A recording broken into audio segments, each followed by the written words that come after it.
After another Heisman-worthy performance, we on to the next week. Jeff Silver, We've got a 5-star commit. Let's go, Jeff Silver from Jacksonville, Florida. 5-star wide receiver commit has committed to us, and we have Priest who has us number one.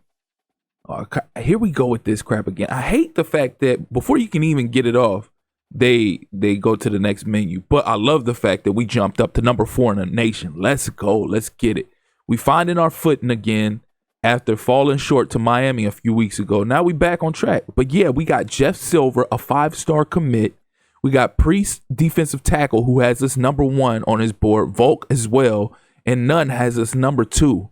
We got a couple guys that have us locked out of their top 5, top 8, whatever. We're locked out, period, from free safety Bynum. And BB and Roland committed to Ole Miss and Miami. Now, the BB one hurts because we already missed out on Jasmine. We was trying to at least lock in BB, but we missed out on him. So, American Defensive Player of the Week, Marcelin, 2 sacks, 2 tackles for loss. 2 tackles and 3 tackles for loss. Offensive Player of the Week, Duke Willingham. Really? Did we expect anything less? 6 catches, 305 yards, 4 touchdowns. Even though Nadoma had a big Heisman-worthy performance with the 440 yards and 8 total touchdowns. So we trying to stake our claim to the Heisman with Nadoma because he got robbed year 1, even though it was still a Florida Atlantic player that won it. But when you throw for as many touchdowns as he threw, as many yards as he threw, and to not even really be considered for like the top 3, top 4 is ridiculous. So we're trying to stake our claim for it this year. Let's see where we're at. And look, even with the last few weeks that he's had, he's still nowhere in the top 5 for the Heisman race. It's just unbelievable.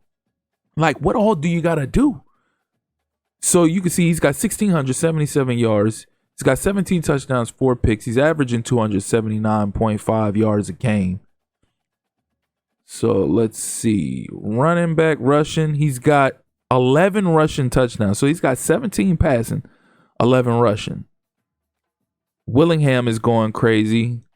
17 catches for 740 yards. Let's see. Defense is going crazy as well. Marcelin, 8.5 sacks. Denard, 8.5 sacks. 3.5 for Lee. 2 for Ellis. 1 for Johnson. Pierce has 4 picks. Goggins is 4. Johnson has 3. But none of our guys is in a Heisman race. Specifically, Nadoma, which is the one that's pissing me off. Let me see where he's at compared to everybody in the nation, because I'm going to be more pissed off if he's not in there, but his numbers is up there. Okay, so this makes sense. So his yards is lacking big time compared to the top guys in the nation. And touchdowns, yeah. So us starting the season off the way we started with Nadoma is what's hurting us right now, but we got to gain ground.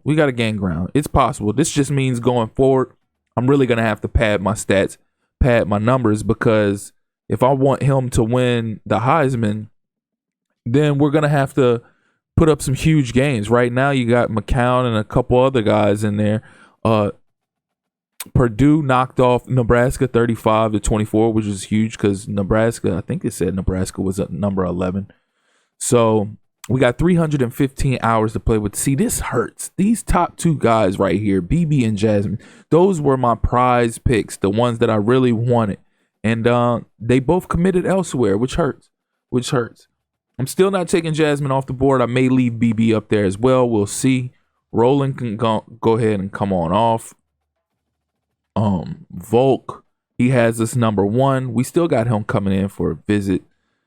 Simonson, we got him coming in for a visit in week 8.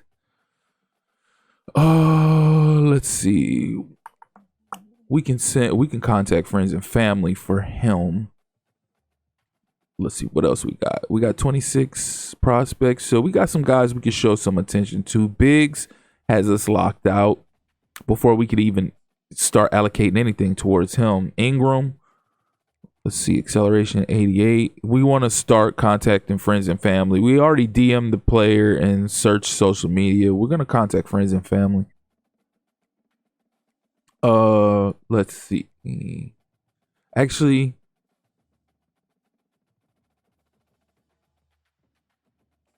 let's see. Minks. It's in the house. 225 hours left to play with. So let's see. Turk. Some of these guys I haven't even scouted yet. But again, like I said on the last episode, I may or may not, just depending on the position, I may or may not scout first. So this guy, he's outside linebacker, scout first. So he's a gym, 87 acceleration. Yeah, we can roll with him. He can get a scholarship offer. We'll send the house. We'll DM the player, search social media, and see if in a week we can jump up his board. 135, man, these hours go quick, I tell you. So that's another guy off our board. So we're down from 26 to 24. Go ahead and DM the player and search social media. We're gonna use up the possible amount of hours we can use up for him. Chubb, let's see. Recruiting wise, he's got 89 speed. Braxton, we'll go ahead and DM the player and search social media. Blah, blah, blah. So he has his fourth. There's a chance we can move up with what we just added for him. So we got 105 left. Marvin Keenum, scout. He's got 86 acceleration. We'll go ahead and offer him a scholarship as well. It's not terrible, but it's doable. I mean, we got some players on roster who aren't the fastest as far as DBs are concerned, who are actually balling out. So Delario, where are we at on you? So he's got 86 speed. We've got 5 hours left. We got to use this diligently.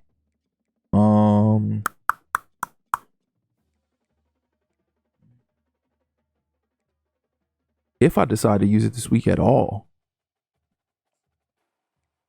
Damn, this one pisses me off because we was number 2 on his board and he committed elsewhere. We fell and he committed elsewhere to Ole Miss. It's frustrating.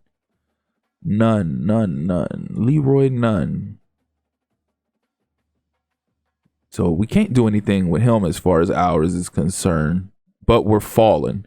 I may take some activities off and try to sway him, but we'll revisit that. So nonetheless, I am excited that we got a 5-star recruit to commit. That's clutch. So we got Memphis up this week. We got yet another conference opponent. They're 2-4. They're 1-1 in the conference. We're 5-1 and 2-1 in the conference. Let's see, Rivera, fullback. We're comfortable where we're at with him. Pilgrim. I scouted him. What we look like on him? 72. 72 speed. See, I don't like that. I really don't. Acceleration 86, tackle 76. Camper. Outside linebacker, we recruited him as well. He's got his top 6. Marshall, Elliott Meeks. Yeah, we might just hold on to those little 5 hours.